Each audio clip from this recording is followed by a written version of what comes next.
Buongiorno e bentrovati al nostro approfondimento dedicato ai temi della salute. Sebbene siano senza ombra di dubbio la parte del nostro corpo che utilizziamo più spesso nel corso della giornata e della quotidianità, le mani e la loro salute tendono ad essere un po' trascurate. Oggi parliamo della sindrome del tunnel carpale, una delle patologie più comuni. Scopriremo quali sono le cause, i sintomi, le tipologie di cura che sono diventate sempre più mini-invasive. Vi presento il mio ospite. In studio con me c'è il dottor Alberto Alexandre, direttore sanitario dell'Istituto EUNI. Buongiorno e ben trovato, dottore. Allora, è vero che trascuriamo un po' le nostre mani, le utilizziamo spesso, ma la loro salute poco ci importa, forse? Purtroppo l'uso quotidiano travolge tutti, soprattutto nella vita moderna, tutti i mezzi di comunicazione, tutte le cose che usiamo tutti i giorni, al di là del lavoro, anche per comunicare, per esserci, ricorrono sempre all'impiego delle mani e purtroppo questa è una delle patologie che è aumentata di più nel periodo anche post-Covid, durante il Covid, proprio perché la sedentarietà generale del fisico, la ridotta attività di presenza al lavoro, l'isolamento che abbiamo vissuto, e quindi comunicazioni tutte tramite messaggini e cose del genere hanno incrementato molto anche questo tipo di sofferenza. Ricordo ai nostri telespettatori a casa che siamo rigorosamente in diretta, quindi aspettiamo le vostre domande, le vostre curiosità. Il numero lo state vedendo ed è lo 0422 1628 332. Dunque, che cos'è la sindrome del tunnel carpale? Questa sindrome del tunnel carpale è praticamente una forma di intrappolamento di un nervo periferico in un passaggio ristretto. Nel nostro corpo sono molteplici i punti dove avviene questo tipo di problema. Cosa succede? Che dal cervello, dalla colonna vertebrale partono i cosiddetti appunto nervi periferici, sono praticamente dei cavi elettrici, per intenderci, che trasmettono gli impulsi delle nostre azioni volontarie. Quello che pensiamo alla fine è un impulso elettrico che si genera nel cervello, attraversa il midollo, entra in un nervo periferico e arriva ai muscoli cosiddetti effettori, cioè i muscoli che ricevendo un impulso elettrico si contraggono, e questi nervi transitano negli arti in svariati punti dove ci sono delle strettoie. Può essere l'articolazione, in questo caso, del polso, può essere l'articolazione del gomito, può essere sopra la spalla il fascio dei nervi nel plesso brachiale e così via, passaggi dove tra osso, tendine, altri muscoli, il nervo si trova in passaggi obbligati molto ristretti e in più passaggi collocati appunto vicino alle articolazioni, quindi dove il nervo subisce anche trazioni, movimenti, scombinamenti che possono mettere in difficoltà la sua funzione. Quindi il tunnel carpale è una di queste, diciamo la più ricorrente, la più usuale, proprio perché parliamo di un passaggio di grandissimo uso quotidiano. Praticamente nella immagine che possiamo condividere si vede dove è collocato il nervo cosiddetto mediano, proprio perché sta nel mezzo dell'avambraccio e della mano, e questa è la visione appunto del palmo della mano, quindi sono segnati a carico del pollice di destra alla destra e il pollice e il mignolo alla sinistra, sono segnati i muscoli, dicevo appunto, di queste dita. In mezzo c'è questa specie di ponte di legamenti che collega il lato cosiddetto radiale, cioè quello della parte del pollice dove sta l'arteria radiale, con il lato dalla parte ulnare, cioè dal lato del mignolo dove sta un altro nervo che è il nervo ulnare. Questo tralcio trasversale trattiene al loro posto tutti i tendini prima di tutto e sopra i tendini il nervo stesso. I tendini sono praticamente i prolungamenti dei muscoli che invece stanno nell'avambraccio, che sono i muscoli che contraendosi appunto col loro tendine si agganciano all'osso per esempio di un dito della mano e contraendosi ne provocano appunto l'accorciamento, quindi la flessione del dito.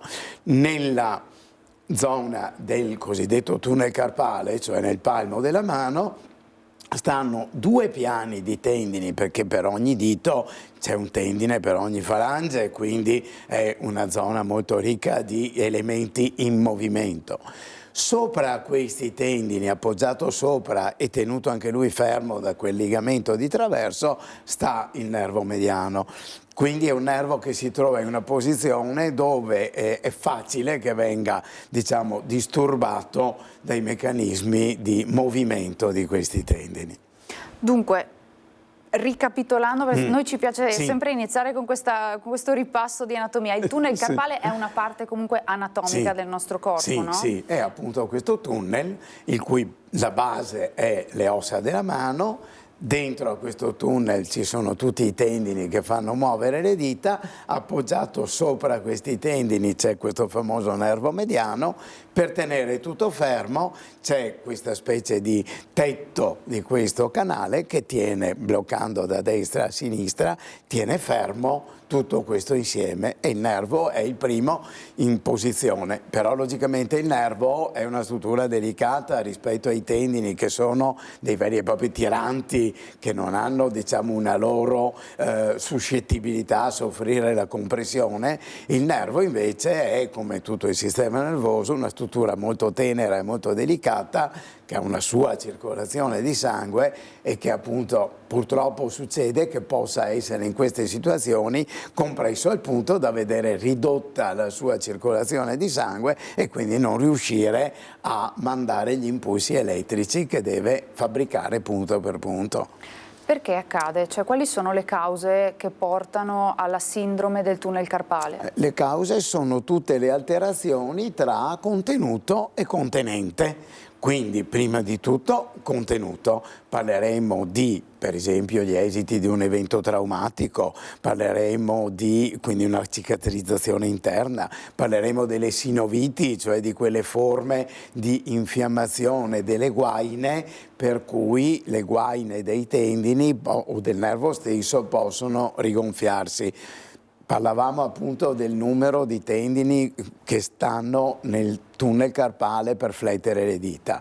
Perché possano muoversi liberamente, ognuno di questi tendini ha una sua specie di calza in cui è racchiuso per poter, diciamo, scivolare uno sull'altro. Il professor Millesi, che è stato l'inventore della chirurgia del periferico a Vienna negli ultimi 30 anni, è stato quello che ha proprio scientificamente studiato questo, si chiama gliding apparatus, cioè questo meccanismo di scivolamento per cui le guaine dei tendini e del nervo servono a permettere il movimento libero. Ecco che, ritornando alle cause, se abbiamo un'infiammazione di queste guaine, la cosiddetta appunto sinovite o tenovaginalite, cioè l'infiammazione di queste guaine di rivestimento, queste possono finire per aderire una all'altra e quindi il movimento di una distorcere e spostare le altre, e se ci metti in mezzo il nervo mediano, che invece, poverino,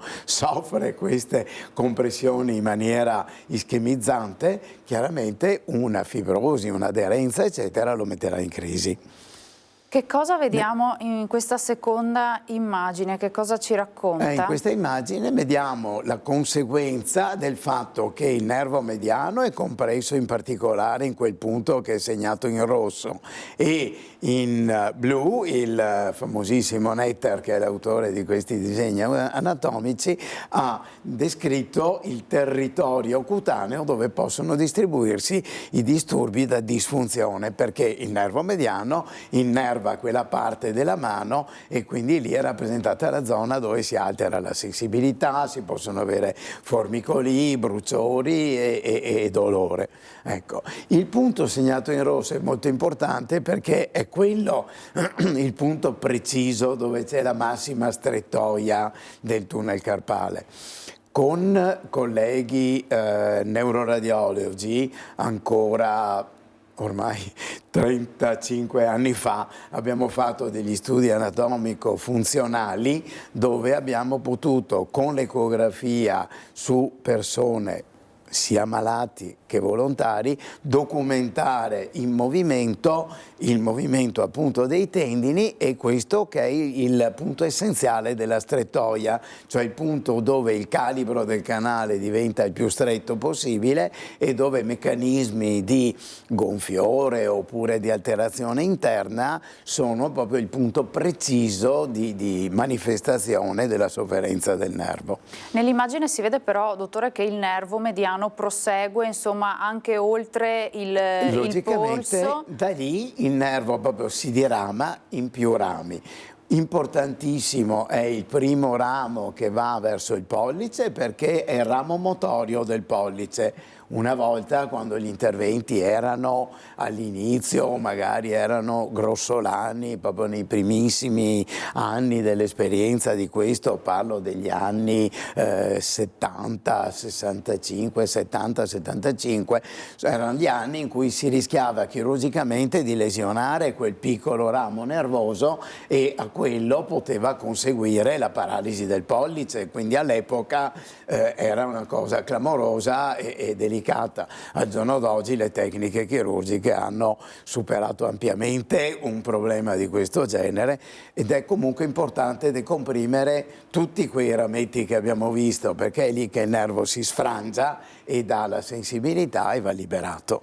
È un dolore che può irradiarsi anche al gomito, può salire fino alla spalla, fino alla cervicale, Certamente. può avere direzioni diverse? Certamente, da lì come punto di irritazione, soprattutto di notte, perché tutte queste neuropatie canalicolari, come si chiamano, tendono a dare più sintomi di notte, da lì il disturbo può estendersi non solo a valle verso le dita, ma a monte verso il gomito, verso la spalla.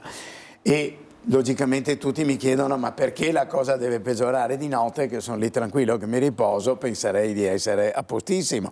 Invece di notte è normale nel nostro fisico avere un rallentamento della circolazione venosa, e quindi succede che tutti questi punti dove il nervo è già in una situazione critica di ridotto nutrimento per la strettoia, aumenta la sofferenza e quindi i disturbi di notte aumentano. Così succede per il tunnel carpale, così succede per una sciatica o per una cervicobrachialgia, che sono fenomeni in zone diverse ma del tutto sovrapponibili. Quali sono i sintomi caratteristici, tipici e inequivocabili di essere di fronte a una sindrome del tunnel carpale? Allora, innanzitutto un elemento fondamentale, il dolore locale e il formicolio irradiato appunto o alle prime 3 dita della mano o alle dita centrali della mano e a queste minori irradiazioni. Poi ci sarà appunto il dolore esteso magari più prossimalmente, poi avremo, andando avanti nella sofferenza, il dolore che si mescola ad un impaccio motorio che diventa una riduzione della forza della presa della mano, e allora lì l'elemento diventa critico. Allora chiaramente al giorno d'oggi, per fortuna, a livelli di situazione di perdita grave, di funzionalità della mano per perdita della forza grave, è rarissimo arrivare, è rarissimo vedere persone con un danno così avanzato. Però io mi ricordo benissimo, per esempio, negli anni 80 capitava ancora di vedere persone che arrivavano con i muscoli letteralmente atrofizzati e consumati, perché il nervo aveva sofferto così tanto che aveva, diciamo, lasciato andare in atrofia, lasciato andare a consumarsi la muscolatura. E quindi questi sono i sintomi cardinali, dove logicamente dobbiamo fare attenzione sempre, ovviamente ancora oggi, a distinguere bene che il problema nasca nel tunnel carpale e che non sia invece dovuto a situazioni simili che esistono, dove magari fare una diagnostica differenziale può essere, non dico difficile, ma insomma una necessaria raffinatezza. Ecco. Certo, anche perché in Sì. questa immagine vediamo proprio l'importanza di distinguere la sindrome da tunnel carpale con altre tipologie. La cosa è ovviamente clamorosa, evidentissima, si capisce subito. Stiamo parlando lì, segnato in rosso, l'altra metà della mano, cioè quella zona dove passa il nervo ulnare, il cui interessamento classico è nel gomito oppure nella parte laterale verso il mignolo del polso. Sono due punti ancora appunto di possibile intrappolamento di quest'altro nervo, che è appunto il nervo ulnare, che innerva quel dito e mezzo, cioè l'ultimo dito e metà del penultimo, l'anulare, però innerva anche un importantissimo muscolo dalla parte opposta nel dorso della mano per il pollice, provocando eventualmente anche lì dei difetti motori importanti, ed è un nervo abbastanza più difficile da curare purtroppo, mentre la cura per un tunnel carpale ha il successo, non si può dire ovviamente garantito, ma estremamente probabile. L'altro nervo, il nervo ulnare, è un nervo che per ragioni proprio strutturali sue può far fatica a guarire e quindi diventa un nervo impegnativo. Quindi abbiamo visto insomma un dolore, sì, un formicolio diffuso che parte dal bordo della mano, attraversa il polso e lungo il bordo dell'avambraccio si irradia. Ecco.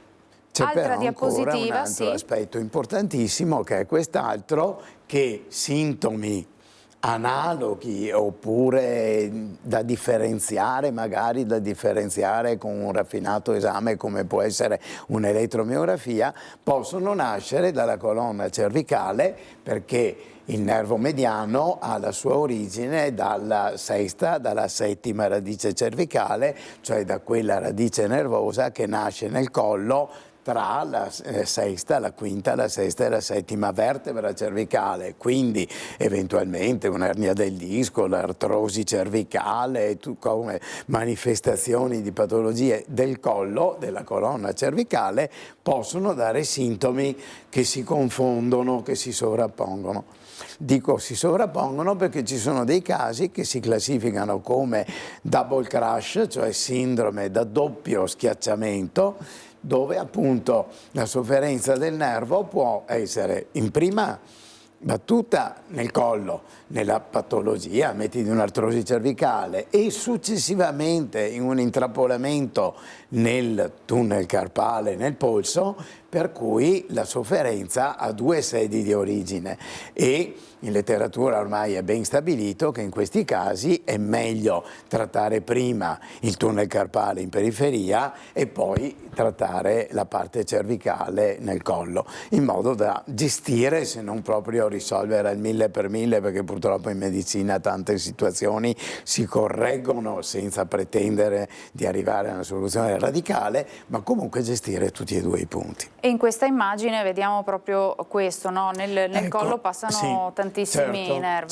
Certo, e lì sottolineiamo un altro punto ancora, diciamo a metà strada tra il collo, le vertebre del collo e la clavicola, c'è la zona del cosiddetto plexo brachiale, la zona dei muscoli scaleni, che sono quei muscoletti che tengono inclusi i nervi che diventano il plexo brachiale e poi diventano i nervi del braccio, e quindi anche lì un'ulteriore forma di intrappolamento che può richiedere una gestione specifica sul posto. Certo. Abbiamo una prima telefonata in studio. Pronto? Buongiorno, chi c'è in linea con noi? Buongiorno, sono Martina. Buongiorno Martina, prego, ci dica pure. Dottore, buongiorno a tutti. Niente, allora io sono stata operata 7-8 anni fa alla mano destra, tunnel carpale più Decker vein. La mia domanda era, adesso mi succede anche sulla sinistra questa problematica, sì. Però più che formicolio ho delle scosse e del blocco del pollice e dell'indice. Sì. Chiedo se è sempre Kervein o carpale o qualcos'altro. O che cosa può essere. Grazie Martina per la sua telefonata. Quindi ci ha introdotto altri sintomi. Sì, una cosa interessante, perché il Decker vein è una patologia affine al tunnel carpale, cioè come abbiamo detto il nervo mediano, il nervo ulnare, il Decker vein invece è una compressione, sempre una forma canalicolare per una zona del, diciamo, parte il taglio laterale dell'avambraccio a livello del polso, per un ramo di un piccolo nervo che viene dal nervo radiale che innerva il pollice. Qui è una forma più tendinea e di questo piccolo nervo che è solo sensitivo, però ovviamente poi è una forma molto dolorosa anche lei, ma è una zona che ha appunto una specifica distribuzione diversissima dal tunnel carpale, sta appunto sul dorso della pollice e sulla parte laterale del taglio del polso. Anche lì la gestione normalmente è chirurgica perché la causa è sempre questo ingrossamento delle guaine, per cui c'è questa discrepanza tra contenuto e contenente. Quello che la signora ha citato come manifestazione di sintomi, che sono altri tipi di sintomi del tunnel carpale, dall'altra parte, sensazione di scossa e blocco di due dita. E blocco, sono forme diciamo più vivaci della stessa patologia, cioè probabilmente anche lì il nervo mediano subisce delle restrizioni, dei vincoli di aderenze nell'ambiente più consistenti, più violente, per cui quando si muovono i tendini il nervo subisce un vero e proprio strattone che lo mette in difficoltà. È interessante questo da dire che molte volte, diversamente evidentemente da quello che è capitato alla signora, tante persone hanno la sintomatologia del tunnel carpale contemporaneamente sulle due mani. E fatto curioso che ancora non è scientificamente capito è che tante volte operiamo un tunnel carpale da una parte e migliora anche il tunnel carpale dall'altra. Ci sono evidentemente dei meccanismi biochimici che ancora la scienza non è arrivata ancora a capire, a studiare. Il consiglio alla signora che adesso ha questo problema sulla mano sinistra? Beh, prima di tutto una diagnostica elettromiografica, perché l'elettromiografia, l'elemento oggettivo matematico che ti dà il segno di quando deve essere fatta la chirurgia aperta, cioè quando documentiamo con esame bioelettrico che il nervo ha una sofferenza, un rallentamento di funzione, è chiaro che è bene incidere, aprire per decomprimere il nervo. Dico questo perché invece negli ultimi 10 anni si sono sviluppate anche in questo settore una serie di cure mini-invasive, per cui se la sofferenza non è troppo grave sul piano dei dolori, dei formicolii e di situazioni di questo genere, e se l'elettromiografia non dà indici gravi o addirittura è negativa, delle volte abbiamo un esame negativo anche se i sintomi ci sono, in questi casi è possibile passare attraverso un percorso di cura cosiddetta conservativa. Si fanno delle iniezioni di sostanze a monte del tunnel carpale, cioè nella parte terminale dell'avambraccio prima della strettoia del tunnel, perché si è capito, si è studiato che si può diciamo, sbloccare la difficoltà di nutrimento del nervo invece che aprendo e tagliando come sempre, semplicemente fornendo le sostanze che sono utili al nervo e alla sua arteria e vena per funzionare meglio, recuperare il funzionamento. Certo, ne parliamo approfonditamente nella seconda parte della nostra diretta, abbiamo ancora tante insomma, curiosità da raccontare, da spiegare proprio sulla sindrome del tunnel carpale. Noi ci fermiamo per una brevissima pausa di pubblicità, davvero qualche minuto e poi torniamo ancora in diretta, rimanete con noi, a tra poco.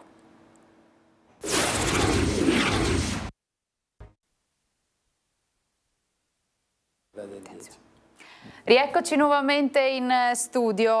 Dottore, poco fa, prima della pubblicità, stavamo accennando alle varie tipologie di cura, tra cui la possibilità di infiltrare delle sostanze nutritive e di sortire dei miglioramenti nei sintomi, ma anche poi nel decorso della patologia.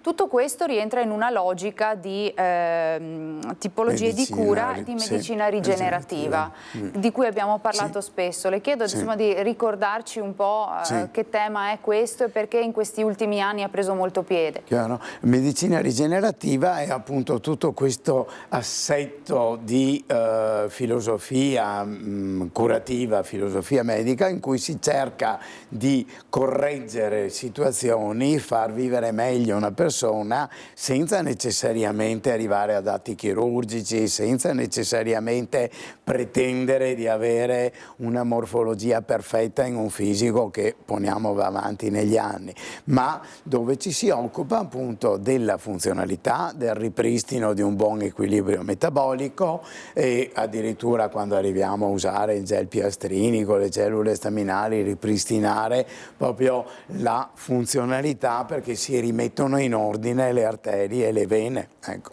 A questo proposito, anche se io personalmente non ho un'esperienza specifica in questo, però devo dire che ci sono colleghi sia negli Stati Uniti che nel Nord Europa che hanno cominciato a trattare anche il tunnel carpale con il gel piastrinico, perché con il gel piastrinico, cioè con i concentrati di piastrine e globuli bianchi, e quindi perché le piastrine? Perché dentro ci sono i fattori di accrescimento, quello per cui la Montalcini ha preso il premio Nobel, perché ha capito quali sono, dove stanno e quali sono le sostanze che avviano tutti i processi riparativi del nostro fisico. E che vengono prelevate dal nostro organismo. Che si prelevano dal nostro organismo come prelevi di sangue e si applicano. Allora dicevo, c'è questa filosofia di lavoro che in Italia adesso è stata per fortuna da un potente agguerrito gruppo di chirurghi vascolari e terapisti del dolore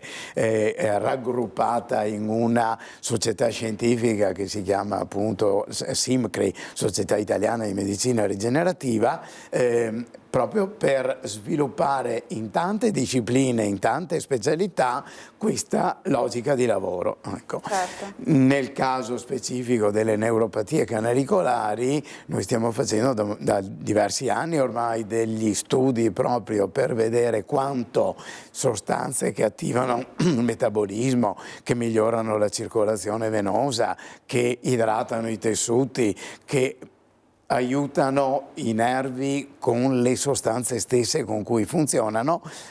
Tutto questo insieme può essere somministrato per ripristinare e ridurre le necessità chirurgiche. Proprio per il ruolo crescente, insomma, che la medicina rigenerativa sta sempre di più conquistando, a Treviso venerdì 17 maggio ci sarà proprio un congresso dedicato a questo. Certo, sì, sono stato incaricato di organizzare per il Nord-Est appunto il congresso della Società di Medicina Rigenerativa per dibattere questi temi che stanno interessando sempre di più, dalla ortopedia, la ginecologia, la medicina interna, la cardiologia, la chirurgia vascolare, tantissime discipline, la neurologia, anche il sistema nervoso centrale, tantissime forme di sofferenza di questi sistemi, questi apparati, questi organi che possono essere aiutati in zone dove la medicina sta cercando di migliorare le proprie prestazioni. Telefonata in studio, pronto? Buongiorno, chi c'è in linea con noi? Buongiorno. Buongiorno signora, prego, ci chieda pure. Intanto ringrazio il professore e anche voi, la vostra... Grazie signora. La vostra linea. Dunque professore, io dopo una caduta mi è capitato questo, non pensavo una cosa del genere, perché ho notato, non mi hanno fatto nessuna ingessatura, mi hanno messo una fasciatura speciale e dopo sentivo un formicolio. Da qui sono andata da un fisiatra, mi ha detto signore è meglio che vada da un ortopedico. L'ortopedico mi ha detto signore è da operare. Ebbene sono operata già da 15 giorni, ma tutto quello che lei ha detto purtroppo si è manifestato. Che mi dà più fastidio di tutto è questo formicolio e anche intanto non ho più il tatto. E grandi brucioli e polpastrelli, è normale penso, come sentivo che lei parlava.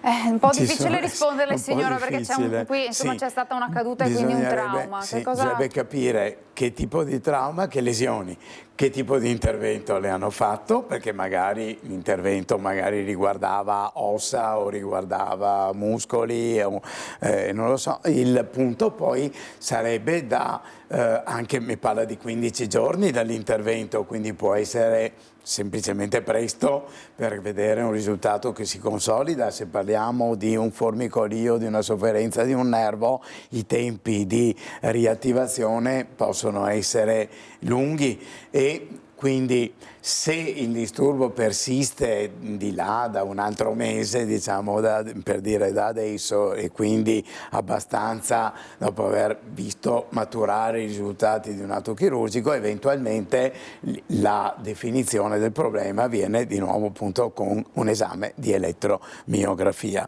Però questo mi dà lo spunto per dire che anche un intervento per un tunnel carpale, diciamo classico, se l'80% delle persone dà un risultato drastico e rapidissimo, almeno nel 20% delle persone può dare un risultato che richiede svariate settimane per manifestarsi, perché la sofferenza del nervo in origine può essere stata così consistente da aver provocato dei cambiamenti proprio della struttura di funzionamento del nervo, per cui rimettersi in ordine può essere lungo. Potrebbero insomma essere sì. dei sintomi anche fisiologici normali, certo, sì. subito dopo aver sì, subito un intervento chirurgico, sì, quindi l'indicazione è quella di attendere ancora un po', capire eventualmente verificare, farsi anche spiegare da chi l'ha operata se l'intervento è stato fatto per e su un nervo o se invece ha dovuto lavorare su altre parti. Parlando di un trauma magari c'era di mezzo una frattura e quindi la frattura può aver lesionato il nervo in una maniera più consistente e quindi i tempi essere necessariamente lunghi. Chiaro. Quindi Senta, dottor Alexandre, tornando al congresso di medicina rigenerativa di venerdì 17 maggio a Treviso, insomma sarà un po' il momento e l'occasione per fare il punto anche sulle varie applicazioni, come abbiamo detto, con relatori anche di importanza. Certo, allora da un lato posso dire che abbiamo la soddisfazione della partecipazione anche della Banca dei Tessuti di Treviso, perché nell'ospedale c'è la Banca dei Tessuti che è, diciamo, la più importante in Italia e la direttrice, la dottoressa Trojan, è direttrice delle Banche dei Tessuti italiana e quindi la partecipazione di questa porterà dei contributi informativi, di acculturamento per il pubblico estremamente interessanti. Assieme a quello ci sarà la possibilità di neurochirurghi che hanno utilizzato nervi, per esempio, che erano stati depositati nella Banca dei Tessuti, trattati adeguatamente per quello che sia appunto le problematiche del rigetto, per fare dei trapianti nervosi con una mentalità, con una logica innovativa molto interessante. Dall'altra parte ci sono appunto tutti quegli specialisti che utilizzano in senso più stretto la medicina rigenerativa, cioè per esempio la nutraceutica, integratori specifici sviluppati per mettere le sostanze con cui i nervi funzionano, con cui migliora la circolazione di sangue, quindi tutto un assetto di nutrimento e di ricomposizione. Altrettanto altri colleghi che parleranno di sistemi anche bioelettrici per far funzionare meglio i tessuti, al di là dei classici campi magnetici, della classica elettrostimolazione. Ci sono dei sistemi impiantati sulla logica della risonanza magnetica che, combinandosi col campo magnetico, fornisce dei trattamenti appunto veramente rigenerativi senza farmaci, quindi un interesse enorme di confronti, di opinioni e di tantissime per arricchirsi in varie specialità. Certo. Altra telefonata in studio. Pronto, buongiorno, chi c'è in linea con noi? Pronto? Pronto, buongiorno. Buongiorno signora in linea, prego. Buongiorno a voi. Professore Alexander, io sono una sua ex paziente, lei mi ha operato al tunnel carpale anni e anni fa. Buongiorno. E io adesso, professore, purtroppo mi hanno trovato la fibromialgia. Non so se lei si ricorda, io ho anche la sindrome di Annorchiari 1. E sto passando dei momenti veramente difficili. Ho sentito parlare del Biostam, io non so se lei lo conosce, volevo un suo consiglio a riguardo perché non vivo più, ho dolori per tutto il corpo, su tutte le congiunzioni e non riesco più a vivere. Certo. Sì. Grazie per la sua telefonata, Grazie. signore. I dolori sono la fibromialgia. Con un abbraccio e un augurio grandissimo, perché ha citato problemi molto consistenti. Intanto purtroppo ha spostato il discorso appunto dal singolo elemento tunnel carpale a due elementi di largo respiro, diciamo. La fibromialgia è una difficile forma di sofferenza diffusa di fibre muscolari e fibre nervose reciprocamente, diciamo, interessate per la disfunzione sia sull'alterazione del tono muscolare, sia sull'alterazione della trasmissione degli impulsi, sia sull'alterazione proprio dei meccanismi di funzionamento, per cui frequentissimamente fonte di dolore in tante parti del corpo. Poi soprattutto ha enunciato un altro tipo di problema, che è un problema di sistema nervoso centrale. Parliamo della base del cervello. La sindrome di Arnold-Chiari è una malattia a base malformativa, ma con possibili evoluzioni nel corso della vita, di ostacolo a un normale funzionamento dei liquidi nel cervello e nel midollo, per cui anche da lì nascono sintomi che appunto in parte, siccome parliamo di questa zona dove comincia il tratto cervicale, interessano anche gli arti superiori. Quindi una forma estremamente complicata. Questo Bioscan che ha citato è una forma di terapia appunto biofisica, che è interessante sicuramente, soprattutto potrei dire che ha l'interesse di essere un sistema di cura senza effetti collaterali, un sistema di cura quindi applicabile in maniera prolungata, siccome stiamo trattando di malattie che, mi spiace dirlo, ma purtroppo strutturalmente non hanno una prospettiva di chiudersi, non sono forme di malattia, la fibromialgia e l'Arnold-Chiari, malattie che hanno un punto d'arrivo in cui si dice c'è questo e ti risolvo, ti guarisco il problema. Sono forme che vanno gestite, e quindi, dovendo discutere appunto di una gestione cronica negli anni, ben vengano sistemi come quello, che sono sistemi appunto che non implicano farmaci e quindi possono essere impiegati almeno con serenità di non averne inconvenienti, possono essere impiegati ampiamente. Certo.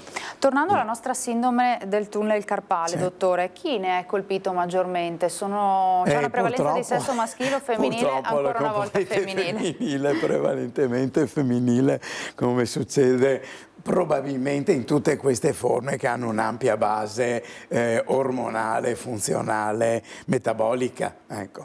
Quindi proprio per questo fatto la fascia di età più colpita è quella della giovane età, sopra i 30, ovviamente c'è una fetta di persone in vicinanza o in concomitanza con la gravidanza, oppure nell'età di questa fascia di età c'è un'ampia corrispondenza con gli andamenti di un ciclo mestruale, quindi tutti sia fisiologico normale in ordine, sia scombinato, come purtroppo a tante signore succede di avere una irregolarità, per cui gli scombinamenti ormonali facilitano anche questa forma, e poi secondariamente, purtroppo al di là di questo, l'altra fascia d'età è sui 60-70, quando i cambiamenti ormonali diventano il contrario, e allora la carenza di ormoni femminili provocherà irrigidimento dei legamenti, delle cartilagini, di tutte queste componenti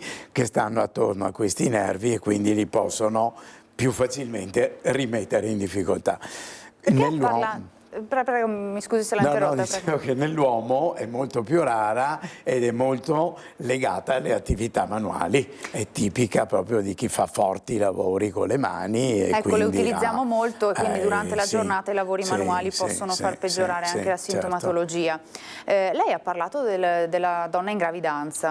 Come mai questa associazione? È proprio l'alto aumento di ormoni femminili, di ormoni luteostimolanti, cioè tutti questi ormoni che arricchiscono il fisico di liquidi e provocano un metabolismo più vivace.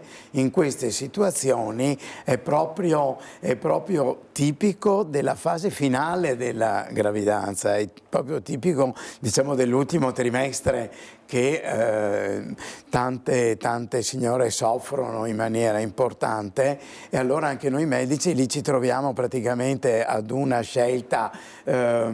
Diciamo, se è chirurgica deve essere chirurgica, se i dolori, i disturbi sono importanti da dover agire, voglio dire, è lì è da scegliere la chirurgia, perché non puoi in quella fascia di età dare, di ciclo di gravidanza, dare il cortisone, dare antinfiammatori, certo, perché ovviamente la situazione è molto delicata e quindi è meglio quel minimo di anestesia locale e fare l'intervento. O se no, se la situazione è meno pesante, semplicemente aspettare il parto, perché con il cambio ormonale che segue subito, molto spesso la sintomatologia si risolve da sé rapidamente. Quindi quando chirurgia e quando invece si passa alle tecniche mini-invasive, tra cui la tecnica dell'infiltrazione delle sostanze nutritive di cui abbiamo parlato poco fa? Il criterio storico è appunto l'elettromiografia. I disturbi, ovviamente la diagnosi che deve essere ovviamente precisa, e la elettromiografia, per quella mi dà una quantificazione oggettiva matematica di dire il nervo soffre troppo, devi fisicamente decomprimerlo, e quindi quella è l'indicazione cardine. Tolto quello, vanno bene tutti gli atteggiamenti conservativi che sono lo splint, cioè una specie di fasciatura, immobilizzazione, oppure ce ne sono di prefabbricate che si trovano normalmente in tutti i negozi di ortopedia o di sanitaria, dove appunto tieni a riposo l'articolazione del polso, l'articolazione delle prime dita, in modo che già un riposo con qualche farmaco antinfiammatorio, oppure, come dicevo, con la nutraceutica, la situazione si può riequilibrare. La cura medica classica andava invece con il cortisone. Allora, per il cortisone il discorso è sempre che un breve uso a dosaggi anche elevati va bene. Un uso a dosaggi bassi e prolungati è fonte di effetti collaterali, e quindi è meglio, non troppo, è meglio la nutraceutica, un po' di antinfiammatori, un po' di immobilizzazione, eccetera. Il passaggio appunto alla chirurgia è dato da queste caratteristiche strutturali: la perdita di forza, l'elettromiografia che evidenzi un danno. Certo. Chiaramente poi anche nella chirurgia ci sono anche lì, per fortuna, diverse modalità, diversi gradi di aggressività. Certo. Altra telefonata in studio. Pronto? Buongiorno, chi c'è in linea con noi? Buongiorno, sono Emanuela Ceccò, buongiorno. Buongiorno Emanuela, prego. Sì, sono di Treviso, qua di Stresiano. Volevo chiedere, che vedo con il dottor Alexander, se c'era la possibilità, se poteva parlare del dito a scatto, il dito medio a scatto, se è correlato a questo diciamo tunnel carpale, perché la causa è mia, io ho il sinistro che mi si sta bloccando. Certo. E ho fatto un controllo, mi hanno detto c'è solo il fatto di un intervento. Ecco, poi diciamo, siccome ho anche leggermente il destro, diciamo, non so se sta per simpatia, diciamo queste dita, se sta per simpatia, e sarà un secondo momento. Se questa cosa è correlata, o è correlata anche alla spalla, che un po' mi duole, per un po' così illuminarmi un po' di più. Grazie signora, grazie Emanuela. Grazie signora. Con le poche informazioni che abbiamo, cosa possiamo dire? È molto chiaro, è molto logico. Allora, la fisiopatologia, cioè il meccanismo base di queste forme, è unitario, è quello, prima abbiamo citato il de Carvin, cioè la sofferenza in una zona diversa che interessava il nervo del dorso del pollice. Parliamo del tunnel carpale, il dito a scatto è una forma diversa con la stessa origine, è sempre una tenosinovite, cioè sempre una sofferenza del tendine che comanda, o diciamo che fa muovere il dito. La signora ha citato il medio.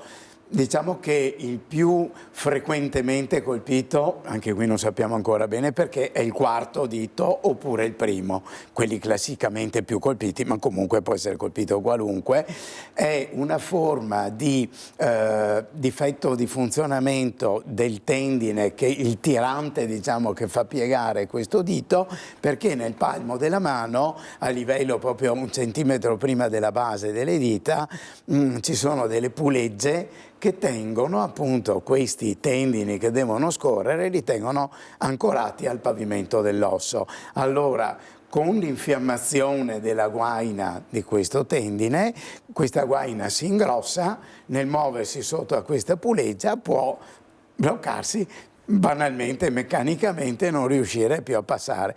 Allora, chiaramente diventa molto doloroso, perché la falange che viene comandata tende a spostarsi, diciamo noi, a lussarsi, cioè a bloccarsi nell'articolazione, fare veramente tanto male perché si muove male l'articolazione, ma la causa sta proprio alla base del dito.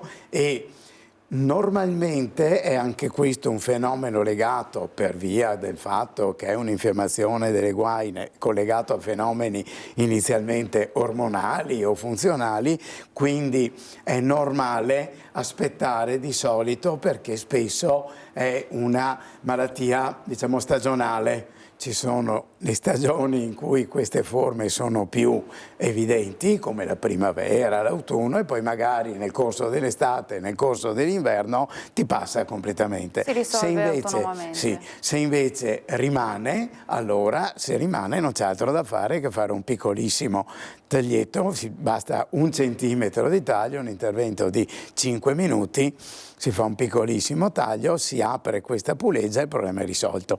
Quindi se occorre fare, si fa. Certamente qui, diciamo, le recidive, le cose del genere sono eccezionalissime, e quindi si può fare in tutta serenità. C'è il fastidio di subire un taglio. Senta, che cosa possiamo dire? Abbiamo ancora pochi minuti a nostra disposizione sulle tecniche di chirurgia endoscopica. Sì. Le tecniche di chirurgia endoscopica hanno avuto, diciamo, nascita e grande sviluppo alla fine nella seconda metà degli anni 90. Sono state praticamente un passo di evoluzione, quando in quel decennio, nei pochi anni subito prima, in tutto il mondo si cercava di standardizzare la chirurgia. Purtroppo al giorno d'oggi può sembrare impossibile, ma la chirurgia di queste cose è neonata, è recentissima. Qui, come dico, io mi ricordo anni in cui semplicemente era una stranezza trovare sta mano atrofizzata e dire vado a decomprimere il nervo e migliora. Ecco. Poi se aperta e operata in vari modi, ci sono incisioni che classicamente, riportate nei libri, vanno da qualche centimetro sopra al polso fino a metà della mano, più o meno ricurve secondo le varie tecniche, si usava così. Poi in quegli anni è stato, diciamo, studiato soprattutto da comitati della neurochirurgia mondiale, cui anch'io ho avuto la fortuna di partecipare, di fare degli studi per dire, diciamo, la voce ufficiale della neurochirurgia mondiale su che cosa va fatto, e abbiamo all'epoca appunto standardizzato che va fatto un'incisione di un paio di centimetri in quella zona rossa che avevo mostrato all'inizio, che è proprio la zona dove c'è il massimo della compressione del nervo prima che si ramifichi. Allora l'intervento classico sta proprio in quel punto, un'incisione di un paio di centimetri e decomprimi proprio lì.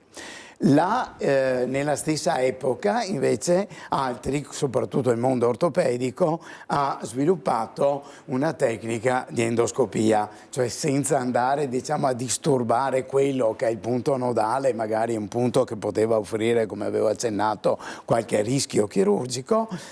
Si fa un taglio piccolissimo di 5-8 mm nel polso, un altro analogo nel palmo della mano, e si introduce uno strumento che è un endoscopio con una lama, per cui vedi all'interno dove introduci l'endoscopio, con quello stesso strumento tagli quel famoso legamento, ma la cute soprastante rimane integra. Si parte dal presupposto che ovviamente il taglietto di superficie sono 2 taglietti da pochi millimetri e quindi un punto in uno, un punto nell'altro, la guarigione chirurgica è estremamente più veloce. Abbiamo un ultimo minuto e le chiedo quali risultati si possono ottenere attraverso le tecniche che abbiamo elencato quest'oggi. Ecco. Allora, sul piano della chirurgia c'è stato negli anni, dicevo, un minimo di rinnovato criticismo a questa tecnica di endoscopia che però vive e si usa normalmente, si può dire in maniera parallela a quella che è la chirurgia definita classica. Entrambe hanno un livello di risultato sulla risoluzione della malattia ampiamente superiore al 90%, le recidive che erano nei decenni passati sul 10-15% al giorno d'oggi sono proprio il 2-3%, così. Devo dire che con questi studi della minimamente invasiva solo di medicina rigenerativa, cioè solo andando ad iniezioni, se si rispettano i parametri di avere un'elettromiografia che non ti dica devi operarlo perché il nervo soffre troppo, tanti casi che io ho trattato con la chirurgia, da un lato e magari questa iniettiva, dall'altro a distanza di un anno mi dicono ma insomma se non guardo se c'è la cicatrice il risultato è uguale. Quindi a livelli parliamo di patologia media dove la sofferenza non è troppo grave, se no bisogna fare l'interventino. Grazie al dottor Alberto Alexandre, chiarissimo come sempre, direttore sanitario dell'Istituto EUNI. Grazie dottore di aver risposto alle nostre domande, alle domande da casa. Grazie a Mattia Pizzaia in regia e ai colleghi. Vi lascio al film Sing Street. A voi per averci seguito, un buon proseguimento di giornata.